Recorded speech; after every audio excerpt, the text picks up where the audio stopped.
All right, well, let's talk a little bit. I mean, we tend to think of Senator McCain as a national, international figure. But are there some ways that he kind of looked out for the interests of Tucson and southern Arizona?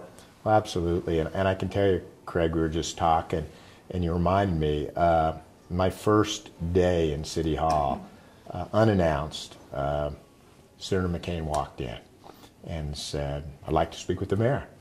And that makes an impression on you, especially as your first day as mayor. And we sat and we talked.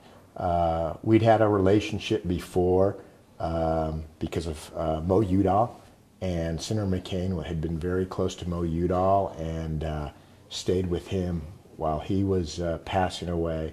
And so we hit it off. We didn't always agree on everything.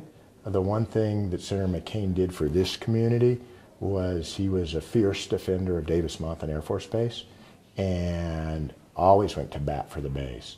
But we may not have always agreed, but I will tell you, he always treated me with incredible respect.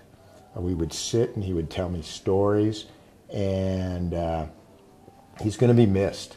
I think he represents a part of our American history, which I hope we haven't lost, but I'm concerned that with his passing, part of that is passing.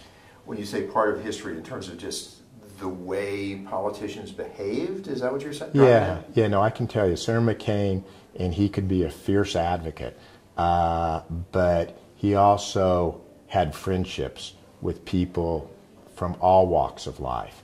And he told me a story once about Ted Kennedy and how if he could get the immigration bill across the finish line, he was going to name it after Senator Kennedy because there had been the Kennedy-McCain bill.